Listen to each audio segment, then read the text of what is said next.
चितवन निर्वाचन क्षेत्र नम्बर 2 बाट प्रतिनिधि सभा सदस्य पद प्रतिस्पर्धा गर्न लामिछानेले दिएको उम्मेदवारी पछिका सबै प्रक्रिया बदर गर्ने आदेश गरेको छ। त्यसबारे जानकारी दिँदै सर्वोच्च अदालतका प्रवक्ता विमल पौडेलले भन्नुभयो, रवि लामिछानेले प्राप्त गरेको अमेरिकी नागरिकता परित्याग गरेपछि विधिवत रूपमा नेपाली नागरिकता पुनः कायम गर्ने प्रक्रिया पूरा गरेको नदेखिएको हुँदा निजले प्रतिनिधि सभा सदस्य पदको उम्मेद्वार हुन वा सो पदमा निर्वाचित भई कायम रहन मिल्ने देखिएन। निजले चितवन जिल्ला निर्वाचन क्षेत्र नम्बर 2 बाट प्रतिनिधि सभा सदस्य पदमा उम्मेद्वार हुन पाउने अवस्था नरहेकोमा उम्मेद्वार भई निर्वाचित समेत भएको देखिँदा निज प्रत्यक्ष रवि लामिछानेलाई उम्मेद्वार कायम गर्ने, निजलाई निर्वाचित घोषणा गर्ने, प्रमाणपत्र दिने लगायतका काम कारवाही नेपालको संविधानको धारा 133 को उपधारा 2, 3 तथा धारा 137 बग्ने उत्प्रेषणको आदेशले बदर हुने ठहर छ। अमेरिकी नागरिकता त्यागेपछिको पुनः नेपाली नागरिकता लिने प्रक्रिया पूरा नगरेको लगायतका आधारमा अदालतले सो फैसला गरेको हो। नेपाली नागरिकको प्रतिनिधित्व गर्ने व्यक्ति कानूनी रूपमा नेपाली नागरिकको रूपमा राजनीतिक अधिकार प्रयोग गर्न सक्ने हैसियतको हो वा होइन भन्ने विषय सार्वजनिक सरोकारको विवाद हुनु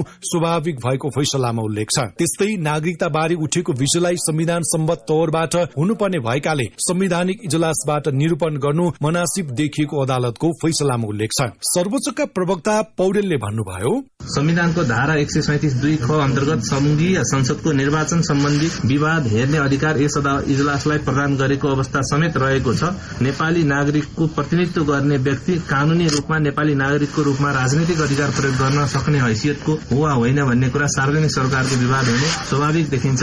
प्रस्तुत विवादमा संविधान र कानूनको व्याख्या सम्बन्धी गम्भीर र महत्वपूर्ण प्रश्न समेत सन्निहित रहेको पाइयो। निवेदकले निर्वाचन अधिकृत समक्ष दिएको उजुरीको तथ्य तथा कानूनी आधारमा प्रवेश गरी निर्वाचन आयोगबाट निर्णय भएको अवस्था समेत देखिएन। तसर्थ यो विषयको निरूपण संविधान सम्मत तवरबाट हुनुपर्ने भएको सन्दर्भमा प्रस्तुत विवादलाई सार्वजनिक सरकारको विवादको रूपमा स्वीकार गरी यस इजलासबाट निरूपण गर्नु मनासिब देखियो। सर्वोच्चको फैसलासँगै लामिछानेले राष्ट्रिय स्वतन्त्र पार्टीको अध्यक्ष समेत हुन नपाउने अवस्था सिर्जना भएको छ। फैसलामा भनिएको छ, नेपाली नागरिकता पुनः कायम गर्न नेपाल नागरिकता ऐन 2063 को दफा 11 तथा नेपाल नागरिकता नियमावली 2063 को नियम 11 बमोजिमको प्रक्रिया पूरा गरेको देखिँदैन। नेपालको संविधानको धारा 13 ले नागरिकताको प्राप्ति, पुनः प्राप्ति र समाप्ति संघीय कानून बमोजिम हुने व्यवस्था गरेको छ। विदेशी मुलुकको नागरिकता आफू खुशी लिएको वा नेपाली नागरिकता त्यागेको दुवै अवस्थामा नेपाली नागरिकता कायम नरहने व्याख्या समेत अदालतले गरेको छ। नेपाली नागरिकता पुनः प्राप्तिका लागि अपनाउनु पर्ने प्रक्रिया नपुगेकाले उम्मेद्वार बन्न चाहिने योग्यता नपुगेको फैसलामा उल्लेख छ। यसबारे जानकारी दिँदै प्रवक्ता पौडेलले भन्नुभयो, नेपाल नागरिकता नियमावली 2063 को नियम 11 बमोजिम तोकिएको प्रक्रिया बमोजिम नागरिकता जारी गर्ने कार्यालयमा गई निवेदन दिई प्रक्रिया पूरा गरेको भन्ने देखिँदैन। उपरोक्त अनुसारको प्रक्रिया अपनाएको भन्ने समेत प्रत्यक्षले जिकिर लिएको पाइएन। यस अवस्थाका व्यक्तिलाई नेपालको संविधानको धारा 87(1) तथा प्रतिनिधि सभा सदस्य निर्वाचन ऐन 2074 को दफा 12 को प्रयोजनका लागि उम्मेद्वार बन्न योग्यता पुगेको भनी मान्न मिलेन। फैसलासँगै लामिछानेले सर्वोच्चको फैसलालाई स्वीकार गर्ने बताउनु भएको छ। शुक्रबार साँझ गृह मन्त्रालयमा संचारकर्मीलाई प्रतिक्रिया दिँदै उहाँले भन्नुभयो, तपाईहरु एउटा अनागरिकलाई प्रश्न सोधिरहनु भएको छ। कहाँको नागरिकलाई प्रश्न सोध्नु भएको तपाईले? मलाई म कहाँ नागरिक हो र मलाई कसलाई क्वेसन सोध्नु भएको नै थाहा छैन। मलाई यो यतिखेर म अनागरिक छु, एउटा अनागरिकलाई के प्रश्न सोध्नु? अब तपाईँ चाहिँ के गर्नुहुन्छ? थाहा छैन मलाई। एउटा अनागरिकले के गर्छ मैले बुझेकै छैन। सर्वोच्चको फैसलालाई कुन रूपमा लिनु भएको छ? स्वागत गर्छु, स्वीकार गर्छु। सर्वोच्च अदालत भन्दा माथि लोक्ने निकाय छ र अदालतको फैसलालाई त म एकदमै स्वागत गर्छु। गत मङ्सिर 4 मा सम्पन्न निर्वाचनमा चितवन 2 बाट प्रतिनिधि सभा सदस्य उम्मेद्वार बन्दा लामिछानेसँग नेपाली नागरिकता नभएको भन्दै उम्मेदवारी नै खारेज गर्न माग गर्दै अधिवक्ता रविराज बसौला र युवराज पौडेलले रिट दायर गर्नु भएको थियो। कायम मुकायम प्रधान न्यायाधीश हरिकृष्ण कार्की, न्यायाधीशहरू विश्वम्बर प्रसाद श्रेष्ठ, ईश्वर खतिवड़ा, आनन्द मोहन भट्टराई र अनिल सिन्हा सम्मिलित संवैधानिक इजलासले लामिछानेको नेपाली नागरिकता कायम नभएको ठहर गरेको हो। सर्वोच्चको संवैधानिक इजलासले पुस 6 मा कारण देखाउ आदेश जारी गरेको थियो। साथै अन्तरिम आदेश मार्फत लामिछानेलाई सांसदका रूपमा कामकाजमा रोक लगाउन माग गरिएको सन्दर्भमा गत पुस 22 गते शुक्रबार दुवै पक्षलाई छलफलका लागि बोलाइएको थियो। त्यस दिन सर्वोच्च अदालतको संवैधानिक इजलासले लामिछानेको मुद्दामा अन्तरिम आदेश दिन अस्वीकार गरे पनि अग्राधिकार दिँदै अन्तरिम सुनाइका लागि माघ 11 मा पेश गर्न आदेश दिएको थियो।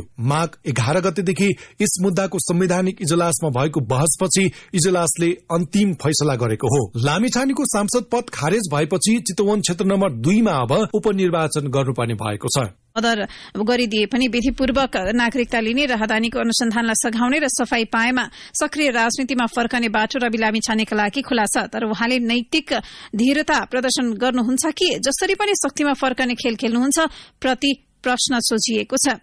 अमेरिकी नागरिकता लिएपछि कायम नरहेको नेपालको नागरिकता प्रयोग गरेर प्रतिनिधि सभामा उम्मेद्वार बनेका कारण उहाँको सांसद पद बदर भएको हो। संवैधानिक गुमाउनु भएको छ। सांसद पद बदर भएसँगै उहाँले उपप्रधान एवं गृहमन्त्री पनि छाड्नु परेको छ। त्यस्तै पार्टी सभापति र सदस्य बन्न पनि उहाँ अयोग्य साबित हुनु भएको छ। यी सबै पदका लागि नेपाली नागरिक हुनु अनिवार्य छ। कायम मुकायम प्रधान न्यायाधीश हरिकृष्ण कार्की नेतृत्वमा न्यायाधीशहरू विश्वम्भर प्रसाद श्रेष्ठ, ईश्वर खतिवड़ा, आनन्द मोहन भट्टराई र अनिल सिन्हाको इजलासले लामिछानेका विषयमा निर्वाचन आयोगमा भएका सबै प्रक्रिया बदर गरिदिएको हो। लामिछानेको उम्मेद्वारी कायम गर्ने, निर्वाचित घोषणा गर्ने र प्रमाणपत्र दिने आयोगको काम कार्यवाही बदर भएको छ। उहाँ गत मंसिर 4 मा सम्पन्न प्रतिनिधि सभा निर्वाचनमा चितवन 2 बाट निर्वाचित हुनुभएको थियो। सर्वोच्च अदालतको हिजोको फैसलाले नजिर स्थापित गर्दै भनेको छ विदेशको नागरिकता प्राप्त गरेपछि नेपालको नागरिकता कायम रहँदैन र त्यस्तो व्यक्तिले विदेशको नागरिकता त्यागेपछि नेपालको नागरिकता प्राप्त गर्न सक्छ, तर स्वतः होइन, यसका लागि प्रक्रिया पूरा गर्नुपर्छ। सर्वोच्चको फैसलालाई थप प्रष्ट पार्दै निवेदकका तर्फबाट बहस गरेका अधिवक्ता रमण कर्णले कान्तिपुरसँग भन्नुभयो, नेपाली नागरिकता पुनः प्राप्त गर्न विदेशको नागरिकता त्याग गरेको निस्सा सम्बन्धित प्रमुख जिल्ला अधिकारी समक्ष अनिवार्य पेश गर्नुपर्छ र पुनः नेपाली नागरिकता पाऊँ भनेर निवेदन दिनै पर्छ भन्ने स्थापित भएको छ। लामिछानेका कानून व्यवसायी वरिष्ठ अधिवक्ता सुनिल पोखरेलका अनुसार अदालतले भने अनुसारको प्रक्रिया प्रवेश गरेर लामिछानेले नागरिकता लिनुहुनेछ। राष्ट्रिय स्वतन्त्र पार्टीका महामन्त्री समेत रहेका प्रवक्ता मुकुल ढकालले लामिछानेले पुनः नागरिकता प्राप्त गर्ने प्रक्रिया भोलि नै अगाडि बढ़ाउने विषयमा छलफल भइरहेको बताउनुभयो। पुनः नागरिकता लिएर लामिछानेकै नेतृत्वमा पार्टी चल्ने उहाँको भनाइ छ। कतिपयले लामिछानेले नेपाली नागरिकता प्राप्त गर्ने बित्तिकै गैर सांसदका रूपमा मन्त्री पदमा नियुक्ति लिन सक्ने तर्क गरेका छन्। यद्यपि उहाँको दलले यस विषयमा स्पष्ट बोलेको छैन, तर एकैपटक नेपाल र अमेरिकाको नागरिकता र राहदानी प्रयोग गरेको विषयमा फौजदारी कसुर मानिने भएकाले अनुसन्धान नटुङ्गिन्जेल सार्वजनिक जिम्मेवारी लिन नमिल्ने तर्क समेत उठेको छ। सफाई नपाएसम्म मन्त्रीको नियुक्ति लिएमा सुशासनको पैरवी गर्ने लामिछानेको नैतिक धरातल समाप्त हुने मात्र होइन, कानूनी रूपमा पनि प्रश्न उठ्ने अधिवक्ता कर्णको भनाइ छ। सर्वोच्च अदालतको संवैधानिक इजलासको फैसला अनुसार उपप्रधान र गृहमन्त्रीबाट पदमुक्त भए पनि रवि लामिछानेले एकैपटक 2 देशको नागरिकता र राहदानी बोकेको विषयमा अनुसन्धान हुनु भने बाँकी नै छ। उहाँ सरकारमा गएपछि प्रहरी अनुसन्धान रोकिएको थियो। 2050 सालमा जिल्ला प्रशासन कार्यालय काठमाडौँबाट नागरिकता प्राप्त गरेका लामिछानेले अमेरिका पुगेर उतैको नागरिकता लिनुभएको थियो। अमेरिकी नागरिक बन्ने प्रक्रिया पूरा गरेर उहाँले 2070 फागुन 21 मा 51296698 नम्बरको राहदानी प्राप्त गर्नुभएको थियो। अमेरिकी नागरिकता प्राप्त गरेपछि नेपाली नागरिकता कायम नरहने कानूनी व्यवस्था छ। कान्तिपुरलाई प्राप्त अध्यागमन विभागको तथ्याङ्क अनुसार अमेरिकी राहदानीमा नेपाली भिसा लगाएर अन्तिम पटक रवि 2074 मंसिर 21 मा त्रिभुवन अन्तर्राष्ट्रिय विमानस्थलबाट बाहिरिनु भएको थियो। नेपालको राहदानी भएका रवि अमेरिकी राहदानीमा नेपालको भिसा लगाएर आउजाउ गरिरहनु भएको थियो। गैर पर्यटक भिसामा नेपाल आएका अमेरिकी नागरिकले टेलिभिजनमा काम गरेको विषयमा प्रेस काउन्सिलले त्यतिबेलै प्रश्न गरेको थियो। विवाद बढ़ेपछि लामिछानेले 2075 जेठ 4 मा नेपालस्थित अमेरिकी दूतावासमा अमेरिकी नागरिकता र राहदानी त्याग गर्न निवेदन दिनुभएको थियो, जसलाई अमेरिकाको स्टेट डिपार्टमेन्टले स्वीकार गरेको थियो। चितवन निर्वाचन क्षेत्र नम्बर 2 बाट प्रतिनिधि सभा सदस्य पद प्रतिस्पर्धा गर्न लामिछानेले दिएको उम्मेदवारी पछिका सबै प्रक्रिया बदर गर्ने आदेश गरेको छ। त्यसबारे जानकारी दिँदै सर्वोच्च अदालतका प्रवक्ता विमल पौडेलले भन्नुभयो, रवि लामिछानेले प्राप्त गरेको अमेरिकी नागरिकता परित्याग गरेपछि विधिवत रूपमा नेपाली नागरिकता पुनः कायम गर्ने प्रक्रिया पूरा गरेको नदेखिएको हुँदा निजले प्रतिनिधि सभा सदस्य पदको उम्मेद्वार हुन वा सो पदमा निर्वाचित भई कायम रहन मिल्ने देखिएन। निजले चितवन जिल्ला निर्वाचन क्षेत्र नम्बर 2 बाट प्रतिनिधि सभा सदस्य पदमा उम्मेद्वार हुन पाउने अवस्था नरहेकोमा उम्मेद्वार भई निर्वाचित समेत भएको देखिँदा निज प्रत्यक्ष रवि लामिछानेलाई उम्मेद्वार कायम गर्ने, निजलाई निर्वाचित घोषणा गर्ने, प्रमाणपत्र दिने लगायतका काम कारवाही नेपालको संविधानको धारा 133 को उपधारा 2, 3 तथा धारा 137 बग्ने उत्प्रेषणको आदेशले बदर हुने ठहर छ। अमेरिकी नागरिकता त्यागेपछिको पुनः नेपाली नागरिकता लिने प्रक्रिया पूरा नगरेको लगायतका आधारमा अदालतले सो फैसला गरेको हो। नेपाली नागरिकको प्रतिनिधित्व गर्ने व्यक्ति कानूनी रूपमा नेपाली नागरिकको रूपमा राजनीतिक अधिकार प्रयोग गर्न सक्ने हैसियतको हो वा होइन भन्ने विषय सार्वजनिक सरोकारको विवाद हुनु स्वाभाविक भएको फैसलामा उल्लेख छ। त्यस्तै नागरिकता बारे उठेको विषयलाई संविधान सम्बद्ध तौरबाट हुनुपर्ने भएकाले संवैधानिक इजलासबाट निरूपण गर्नु मनासिब देखिएको अदालतको फैसलामा उल्लेख छ। सर्वोच्चका प्रवक्ता पौडेलले भन्नुभयो, संविधानको धारा 137(2) ख अन्तर्गत संघीय संसदको निर्वाचन सम्बन्धी विवाद हेर्ने अधिकार यस इजलासलाई प्रदान गरेको अवस्था समेत रहेको छ। नेपाली नागरिकको प्रतिनिधित्व गर्ने व्यक्ति कानूनी रूपमा नेपाली नागरिकको रूपमा राजनीतिक अधिकार प्रयोग गर्न सक्ने हैसियतको हो वा होइन भन्ने कुरा सार्वजनिक सरकारको विवाद हुने स्वाभाविक देखिन्छ। प्रस्तुत विवादमा संविधान र कानूनको व्याख्या सम्बन्धी गम्भीर र महत्वपूर्ण प्रश्न समेत सन्निहित रहेको पाइयो। निवेदकले निर्वाचन अधिकृत समक्ष दिएको उजुरीको तथ्य तथा कानूनी आधारमा प्रवेश गरी निर्वाचन आयोगबाट निर्णय भएको अवस्था समेत देखिएन। तसर्थ यो विषयको निरूपण संविधान सम्मत तवरबाट हुनुपर्ने भएको सन्दर्भमा प्रस्तुत विवादलाई सार्वजनिक सरकारको विवादको रूपमा स्वीकार गरी यस इजलासबाट निरूपण गर्नु मनासिब देखियो। सर्वोच्चको फैसलासँगै लामिछानेले राष्ट्रिय स्वतन्त्र पार्टीको अध्यक्ष समेत हुन नपाउने अवस्था सिर्जना भएको छ। फैसलामा भनिएको छ, नेपाली नागरिकता पुनः कायम गर्न नेपाल नागरिकता ऐन 2063 को दफा 11 तथा नेपाल नागरिकता नियमावली 2063 को नियम 11 बमोजिमको प्रक्रिया पूरा गरेको देखिँदैन। नेपालको संविधानको धारा 13 ले नागरिकताको प्राप्ति, पुनः प्राप्ति र समाप्ति संघीय कानून बमोजिम हुने व्यवस्था गरेको छ। विदेशी मुलुकको नागरिकता आफू खुशी लिएको वा नेपाली नागरिकता त्यागेको दुवै अवस्थामा नेपाली नागरिकता कायम नरहने व्याख्या समेत अदालतले गरेको छ। नेपाली नागरिकता पुनः प्राप्तिका लागि अपनाउनु पर्ने प्रक्रिया नपुगेकाले उम्मेद्वार बन्न चाहिने योग्यता नपुगेको फैसलामा उल्लेख छ। यसबारे जानकारी दिँदै प्रवक्ता पौडेलले भन्नुभयो, नेपाल नागरिकता नियमावली 2063 को नियम 11 बमोजिम तोकिएको प्रक्रिया बमोजिम नागरिकता जारी गर्ने कार्यालयमा गई निवेदन दिई प्रक्रिया पूरा गरेको भन्ने देखिँदैन। उपरोक्त अनुसारको प्रक्रिया अपनाएको भन्ने समेत प्रत्येकले जिकिर लिएको पाइएन। यस अवस्थाका व्यक्तिलाई नेपालको संविधानको धारा 87(1) तथा प्रतिनिधि सभा सदस्य निर्वाचन ऐन 2074 को दफा 12 को प्रयोजनका लागि उम्मेद्वार बन्न योग्यता पुगेको भनी मान्न मिलेन। फैसलासँगै लामिछानेले सर्वोच्चको फैसलालाई स्वीकार गर्ने बताउनु भएको छ। शुक्रबार साँझ गृह मन्त्रालयमा संचारकर्मीलाई प्रतिक्रिया दिँदै उहाँले भन्नुभयो, तपाईँहरू एउटा अनागरिकलाई प्रश्न सोधिरहनु भएको छ। कहाँको नागरिकलाई प्रश्न सोध्नु भएको तपाईले? म कहाँ नागरिक हो र मलाई कसलाई क्वेसन सोध्नु भएको नै थाहा छैन मलाई। यतिखेर म अनागरिक छु, एउटा अनागरिकलाई के प्रश्न सोध्नु? अब तपाईँ चाहिँ के गर्नुहुन्छ?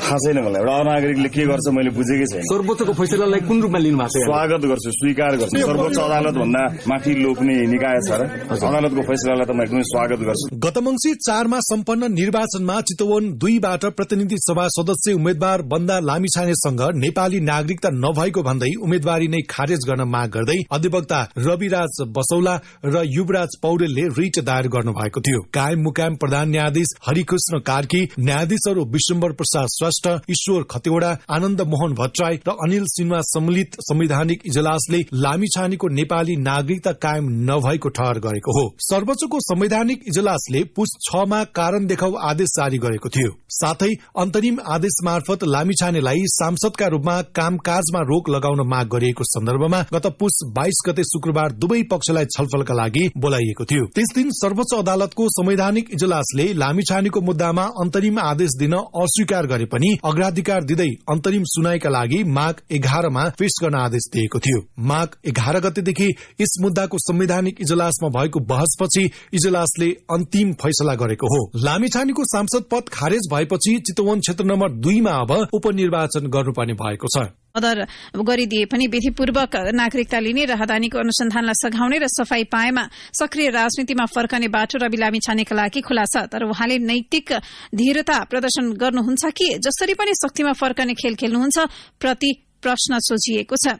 अमेरिकी नागरिकता लिएपछि कायम नरहेको नेपालको नागरिकता प्रयोग गरेर प्रतिनिधि सभामा उम्मेद्वार बनेका कारण उहाँको सांसद पद बदर भएको हो। संवैधानिक गुमाउनु भएको छ। सांसद पद बदर भएसँगै उहाँले उपप्रधान एवं गृहमन्त्री पनि छाड्नु परेको छ। त्यस्तै पार्टी सभापति र सदस्य बन्न पनि उहाँ अयोग्य साबित हुनु भएको छ। यी सबै पदका लागि नेपाली नागरिक हुनु अनिवार्य छ। कायम मुकायम प्रधान न्यायाधीश हरिकृष्ण कार्की नेतृत्वमा न्यायाधीशहरू विश्वम्बर प्रसाद श्रेष्ठ, ईश्वर खतिवड़ा, आनन्द मोहन भट्टराई र अनिल सिन्हाको इजलासले लामिछानेका विषयमा निर्वाचन आयोगमा भएका सबै प्रक्रिया बदर गरिदिएको हो। लामिछानेको उम्मेद्वारी कायम गर्ने, निर्वाचित घोषणा गर्ने र प्रमाणपत्र दिने आयोगको काम कार्यवाही बदर भएको छ। उहाँ गत मंसिर 4 मा सम्पन्न प्रतिनिधि सभा निर्वाचनमा चितवन 2 बाट निर्वाचित हुनुभएको थियो। सर्वोच्च अदालतको हिजोको फैसलाले नजिर स्थापित गर्दै भनेको छ, विदेशको नागरिकता प्राप्त गरेपछि नेपालको नागरिकता कायम रहँदैन र त्यस्तो व्यक्तिले विदेशको नागरिकता त्यागेपछि नेपालको नागरिकता प्राप्त गर्न सक्छ, तर स्वतः होइन, यसका लागि प्रक्रिया पूरा गर्नुपर्छ।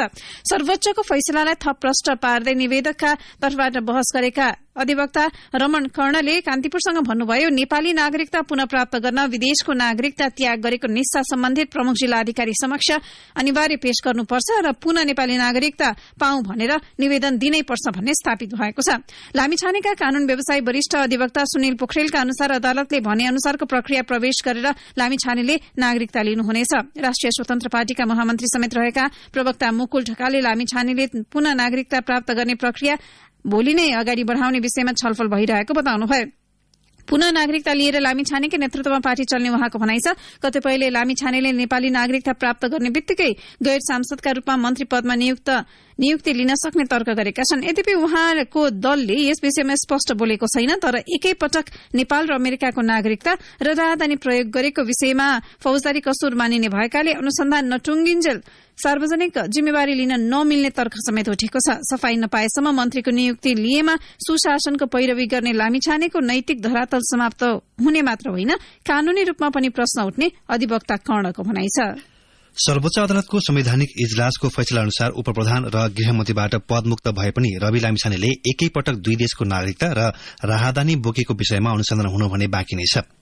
उहाँ सरकारमा गएपछि प्रहरी अनुसन्धान रोकिएको थियो। 2050 सालमा जिल्ला प्रशासन कार्यालय काठमाडौँबाट नागरिकता प्राप्त गरेका लामिछानेले अमेरिका पुगेर उतैको नागरिकता लिनुभएको थियो। अमेरिकी नागरिक बन्ने प्रक्रिया पूरा गरेर उहाँले 2070 फागुन 21 मा 51296698 नम्बरको राहदानी प्राप्त गर्नुभएको थियो। अमेरिकी नागरिकता प्राप्त गरेपछि नेपाली नागरिकता कायम नरहने कानूनी व्यवस्था छ। कान्तिपुरलाई प्राप्त अध्यागमन विभागको तथ्याङ्क अनुसार अमेरिकी राहदानीमा नेपाली भिसा लगाएर अन्तिम पटक रवि 2074 मंसिर 21 मा त्रिभुवन अन्तर्राष्ट्रिय विमानस्थलबाट बाहिरिनु भएको थियो। नेपालको राहदानी भएका रवि अमेरिकी राहदानीमा नेपालको भिसा लगाएर आउजाउ गरिरहनु भएको थियो। गैर पर्यटक भिसामा नेपाल आएका अमेरिकी नागरिकले टेलिभिजनमा काम गरेको विषयमा प्रेस काउन्सिलले त्यतिबेलै प्रश्न गरेको थियो। विवाद बढ़ेपछि लामिछानेले 2075 जेठ 4 मा नेपालस्थित अमेरिकी दूतावासमा अमेरिकी नागरिकता र राहदानी त्याग गर्न निवेदन दिनुभएको थियो, जसलाई अमेरिकाको स्टेट डिपार्टमेन्टले स्वीकार गरेको थियो।